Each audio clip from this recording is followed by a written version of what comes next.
Recordar a nuestros maestros,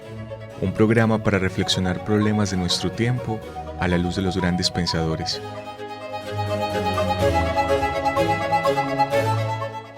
Dirección: Carlos Mario González, profesor de la Universidad Nacional de Colombia, sede Medellín.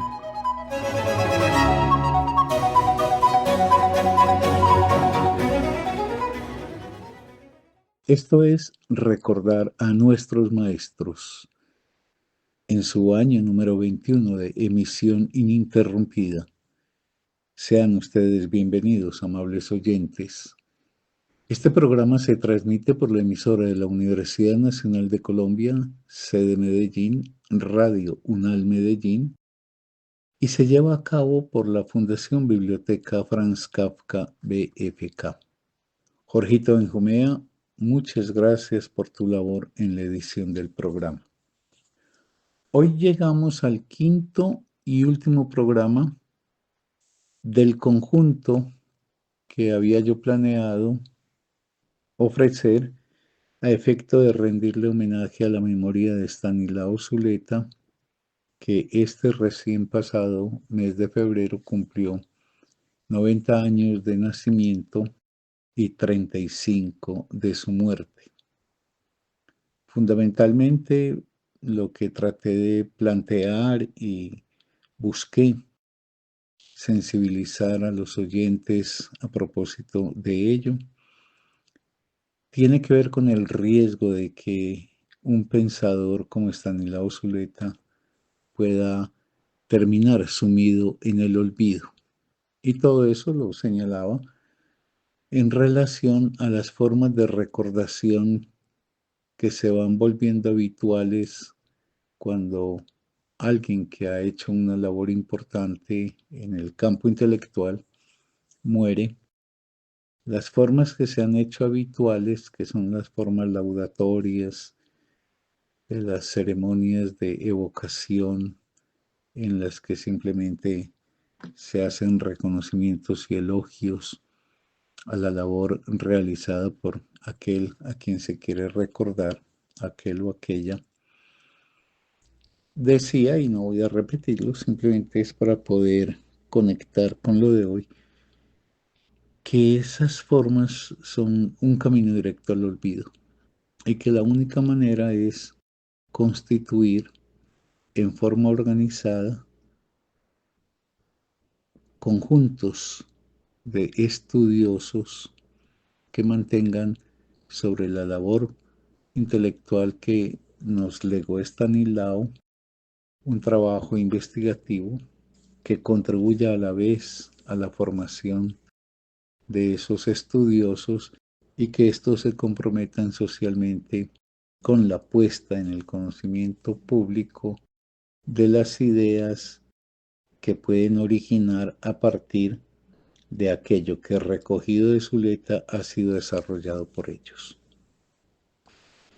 Entonces hoy voy a hacer el último programa en memoria de Stanislao, pero debo antecederlo de una pequeña exposición para explicar la forma y el sentido que tendrá este programa. Yo la semana pasada comencé en Medellín 3 ciclos que realicé sobre obviamente 3 temáticas distintas y en 3 lugares diferentes. Es un ciclo en cada caso de conferencias que mensualmente adelantaré hasta el fin del año. Y esos 3 ciclos que inicié fueron en la Biblioteca Pública Piloto. El último martes de cada mes, el ciclo lleva por título El amor, la muerte y el mal. Y la conferencia con la que inicié la titulé El amor en el territorio del deseo y del poder. Al día siguiente la labor la adelanté en el Centro Cultural Solar del Águila y allí el ciclo lleva por nombre Síntomas de la existencia en nuestra época. La conferencia inaugural la llamé, que es el deseo propio, eso tan extraviado en nuestra época. Y finalmente, en el Centro Cultural del Departamento de Artes de la Universidad de Antioquia, situado en el barrio Carlos R. Restrepo, en el plan que se tiene para el adelanto de un ciclo de conferencias en torno a Marcel Proust y en concreto En busca del tiempo perdido, en esta ocasión se hizo una excepción con respecto a esta idea de acometer la obra de Proust,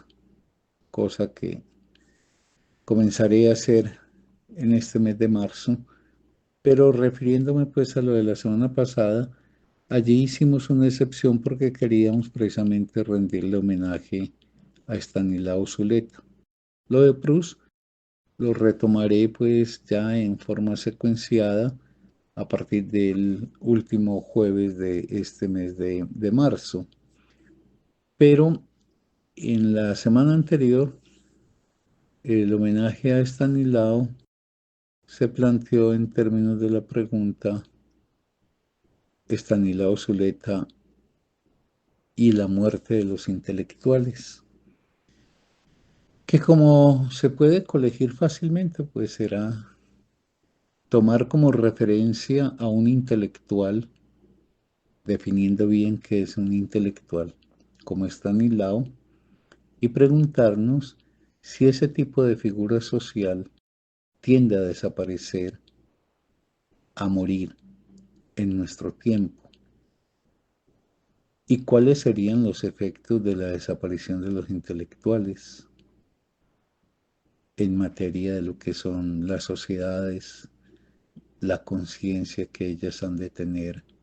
de sí mismas y los adelantos de los esfuerzos necesarios para las transformaciones que se imponen en la perspectiva de una sociedad justa, una sociedad equitativa, igualitaria y una sociedad de más elevadas pretensiones en el orden de la cultura. Esto lo menciono porque yo planteé en cada una de esas exposiciones que realicé que quienes quisieran formularme preguntas lo podrían hacer y este programa se seguirá destinando en forma ordenada, en forma planificada, a dar cuenta de las preguntas que la gente formuló, de tal manera que se intente proseguir un diálogo, pues hasta donde se pueda llamar diálogo. En todo caso, que lo expuesto en el auditorio, aunque se hayan hecho preguntas en el mismo auditorio, al final de la exposición, pudiese continuar en forma pues de las preguntas o de las proposiciones que la gente hubiese querido hacer, tomando lo aportado por las personas en el desarrollo de este programa. Eso será entonces organizado y por eso hoy voy a aludir a algunas de las participaciones que se formularon en el conversatorio que tuvimos sobre Estanislao Zuleta, de tal manera que los otros dos temas, el concerniente al amor y el concerniente al deseo, también los abordaré, pero en los programas siguientes. Por ende, voy a remitirme únicamente a lo que tiene que ver con las inquietudes, planteamientos, consideraciones que se hicieron por parte de los asistentes al panel sobre Estanislao Zuleta. Y ya he dicho, en las próximas semanas me ocuparé para cumplirle a las personas con lo prometido de lo que formularon a propósito del asunto del amor y el asunto del deseo. Una de las cosas, y voy a hacer una elaboración de lo que las personas escribieron, voy a tratar de establecer un lineamiento orgánico de sus formulaciones de tal manera que pueda integrar desde las proposiciones que se hayan hecho hasta aportaciones ya de mi parte y aclaraciones en algunos casos. La crisis de la existencia de los intelectuales. Los intelectuales sería una afirmación, tienen cada vez menos peso en la vida social, al punto que se puede anunciar casi que de seguir este proceso como viene adelantándose, este proceso cultural, esa figura tendería a desaparecer y su lugar viene siendo ocupado o por profesores, por académicos o por columnistas de prensa o por especialistas. Pero ninguna de estas tres figuras, ni en lo que hacen ni en cómo lo hacen, suple efectivamente la labor del intelectual.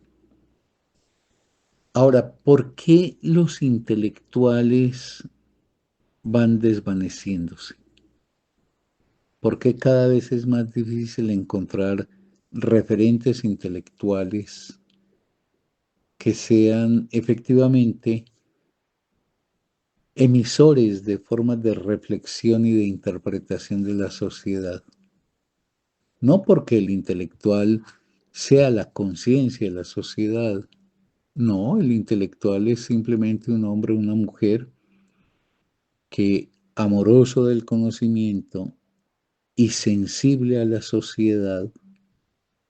trata de establecer de forma constante y orgánicamente, en el sentido de vinculado con otros en forma organizada, interpretaciones sobre el presente de la sociedad, su pasado y su futuro. Es decir, un intelectual es aquel o aquella que se ocupa de adelantar una hermenéutica de la sociedad en que vive. Y esa labor de interpretación la hace no para destinarla a una tesis de grado o para promover un curso, sino para llevarla al público, es decir, a la sociedad, es decir, a la polis, para que sean ideas recogidas por la gente, de tal forma que la gente, caso de que esas ideas le parezcan convincentes, las adopten, caso de que no les parezcan convincentes, las refuten. Por eso es falso ese planteamiento crítico que hacen particularmente los posmodernos de que los intelectuales se creen el pastor que guía el rebaño. No, simplemente cumple un papel como lo cumplen otros conocedores de otros dominios, por ejemplo en el campo de la ciencia, donde, dado unos elementos de los cuales dispone ese pensador o pensadora, puede interpretar ese ámbito de la ciencia del que él se ocupa. Solo que aquí el ámbito es la sociedad y el objeto de estudio es la sociedad. Esto es, un intelectual es quien se ocupa como objeto de su indagación de la sociedad, en cualquiera de los aspectos de ella. Y su destinación es la misma sociedad. Por eso lo que el intelectual hace no tiene la pretensión de ser la verdad que ha de conducir a los desposeídos de ella por el camino de la luz. Eso es una caricaturización que hacen los posmodernos. El intelectual es simple y llanamente aquel que suma sus fuerzas tratando a través de su labor de interpretación de acceder a una recepción amplia en la sociedad a efecto de que sus planteamientos sean considerados y en caso de ser válidos se constituyan en una fuerza en función de lo que a él le interesa, a él o a ella, y es que la sociedad cobre conciencia de sus posibilidades, también de aquello que la está maniatando, que la está impidiendo, y actúe en consonancia con eso. Por eso el intelectual es alguien que vincula una labor en el conocimiento directamente a una opción política. Y pueden haber intelectuales de derecha o de izquierda, pero el intelectual es siempre quien sabe que eso que sabe no puede quedarse únicamente en el fuero suyo o estar destinado únicamente a promociones académicas, sino que son ideas que deben ser transmitidas a la sociedad para que en la sociedad cobren recepción de ser, pues, como digo, válidas, y en esa recepción ellas entonces se conviertan en fuerzas de la acción transformadora de la sociedad, del modelo de sociedad que esas ideas intentan respaldar. Pero hay un camino que ha venido trayendo la sociedad capitalista, que es ese que nos conduce a la incertidumbre respecto del futuro de los intelectuales. Lo que es cierto es que cada día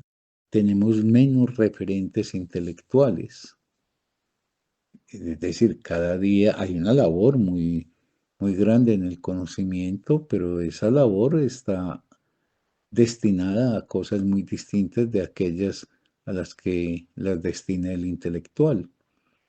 Entonces, hoy hay una labor muy grande, por ejemplo, en el campo de las ideas, en el dominio universitario, pero eso está destinado a otra cosa, a promover fuerza de trabajo calificada, a titular, a realizar una tesis. Eso no tiene una incidencia sobre la sociedad. Y otro tanto pasa con el especialista. El especialista es aquel, para repetir pues la frase que tanto menciono yo de Nietzsche, es el que se ocupa de saber cada vez más de cada vez menos. Entonces está incapacitado para tener una visión de conjunto. El intelectual en general, independiente de que pueda tener un objeto o un dominio del saber que le sea particularmente propio a su pasión con el conocimiento, el intelectual articula ese dominio que lo apasiona, la historia, la política, la antropología, a otros saberes a efecto de poder interpretar el presente en el cual se encuentra la sociedad, porque esa interpretación del presente, que puede hacer una evaluación del pasado y puede hacer una indagación del futuro, es lo que como ideas, a partir de esa interpretación del intelectual, arroja a la sociedad para poder convertir el camino que lleva esta sociedad en un camino transitado, piensa el intelectual, en formas más lúcidas. En todo caso, él no es el depositario de la verdad per se, ni es un Dios, es simplemente alguien que propone públicamente. Lo que pasa es que, por ejemplo, el académico propone para el salón de clase y con un único sentido, y es que la gente tras 10, 12 semestres de estudio se titule. El intelectual no busca títulos en la gente, no lo hace porque le estén pagando institucionalmente como asalariado para que tramite ideas, sino porque tiene una conciencia social, y esa conciencia social la expresa como conciencia política que le hace trabajar en la interpretación de las problemáticas de la sociedad para verter lo que logra esclarecer al dominio de la misma sociedad. Por eso el intelectual juega un papel abiertamente político, y ya será la opción de la concepción que él tenga, si esa política es una política, por ejemplo, en el seno de la sociedad capitalista, una política conducente, una política de las ideas conducente a la transformación de esa sociedad, o si es un intelectual de derecha en el seno de la sociedad capitalista, pues él participa también en el campo del debate, afirmando cuáles son las posibilidades contenidas desde su perspectiva en términos favorables en este modelo de sociedad. Por eso el mundo intelectual es un mundo también de la confrontación y el debate. De hecho, el carácter público del intelectual es el que lo destina a la exposición. Y la exposición no es solamente la exposición de su palabra, sino la exposición de él también ante los demás, que lo hace un referente para un debate posible que se puede dar a partir de quienes se contrapongan a sus tesis. De ahí que el intelectual sea también una expresión de la democracia. Ahora, ¿por qué desaparecen los intelectuales? ¿Cuáles son algunos de los indicios que nos están mostrando eso? Pues ya lo dije, su número disminuye, los referentes que, por ejemplo, en otros momentos de la historia, particularmente en el siglo XX, se podía encontrar esos pensadores, pensadoras que en forma eh, justificada por su labor, comprometida por su sentido, pues ofrecían ideas como referencia para que los receptores pues acordaran o desacordaran. Pero hoy hay una gran apatía. El intelectual jugó un papel incluso importante, valorado, pero lo que estamos en este momento contemplando es que esa figura incluso produce un efecto generalmente o de apatía cuando no de rechazo en el grueso de la gente. Porque la gente no se identifica y no valora la labor de los intelectuales, pues buena parte de la gente. Y entonces alguien ha formulado una hipótesis y es porque la gente siente apatía es por el conocimiento y como el intelectual es una figura que labora en el ámbito del conocimiento, despliega el conocimiento, trata de sacar los efectos de él, pues sí, en la recepción por las configuraciones de mentalidad que ha impuesto el capitalismo, lo que hay es una actitud apática ante el conocimiento, porque la vida está entregada más bien al entretenimiento, lógicamente, pues la labor del intelectual no encontrará el terreno fértil para establecerse. En esa misma línea, la gente, ganada por mecanismos de adaptación y conformismo, es muy renuente al pensamiento crítico. Es como si la construcción que se hubiera logrado ideológicamente en el conjunto de buena parte, por lo menos, de la población, es la de una aceptación dócil del orden establecido y un sentimiento de que ese orden es eterno. Entonces el pensamiento crítico no tiene una valoración. Y eso conduce a que la labor de los intelectuales en términos de eficacia de su influencia no se esté alcanzando en forma masiva. Ahora, eso deja abierta una obligación para quienes pensamos que las ideas tienen que ser parte de la batalla por una transformación no solamente de la sociedad en su organización, sino también de las posibilidades del ser humano. Es necesario que sobre la conciencia de esto que se da en el presente, pues encontremos los caminos y los mecanismos que permitan a través, supongamos, de los medios digitales, alcanzar más eficacia en la comunicación con la sociedad. Es muy probable que en este momento las dificultades también estén del lado de que las formaciones que se han venido instaurando desde la familia, el ámbito del barrio, la escuela, etcétera, van generando un individuo que no solamente es ciego para contemplar lo profundo que puede estar ofreciendo la realidad, lo profundo en el sentido de lo que no se ofrece de manera inmediata y que se requerirían unos ojos que fueran más allá de lo evidente. Y eso está conectado con una especie de automatización de la vida del individuo, perdón. El intelectual debería ser en ese sentido un batallador que logre establecer una bisagra entre las generaciones, una bisagra en función de las ideas. Es como alguien que por un lado cuida y por otro lado cultiva y por otro lado propaga unas ideas para que el conjunto de la sociedad las asuma. Y en ese sentido hace unas labores de conexión intergeneracional que permitan, como lo decía un asistente a una de las charlas, a la charla sobre Zuleta, superar el parloteo del mundo, ir más allá de la charlatanería para conseguir que las ideas logren establecerse de manera efectiva. Se necesita pues ese discurso del intelectual que puede tomar ese sentido de la interpretación del presente y se puede vincular con otras formas de elaboración del pensamiento, como la literaria, por ejemplo. Uno puede decir que Marcel Proust es alguien que ayuda también a penetrar más allá de donde los ojos de forma inmediata ven, solo que en el caso de Proust y de lo que es propiamente una labor intelectual de orden social y político,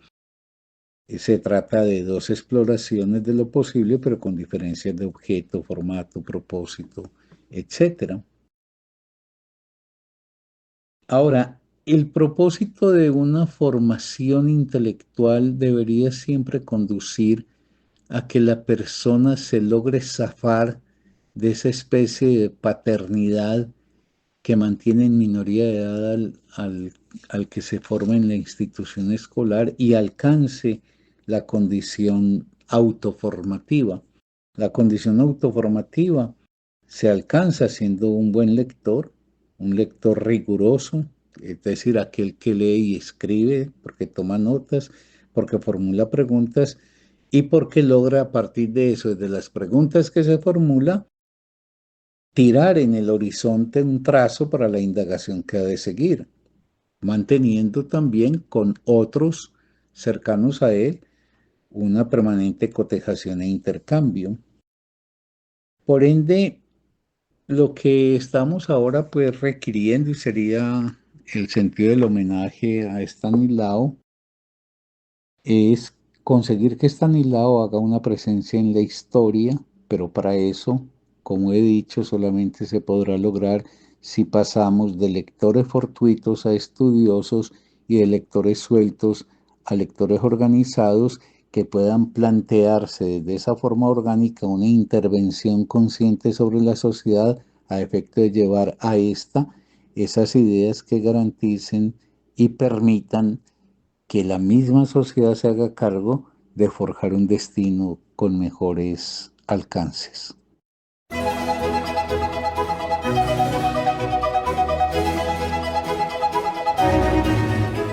Recordar a nuestros maestros, un programa para reflexionar problemas de nuestro tiempo a la luz de los grandes pensadores.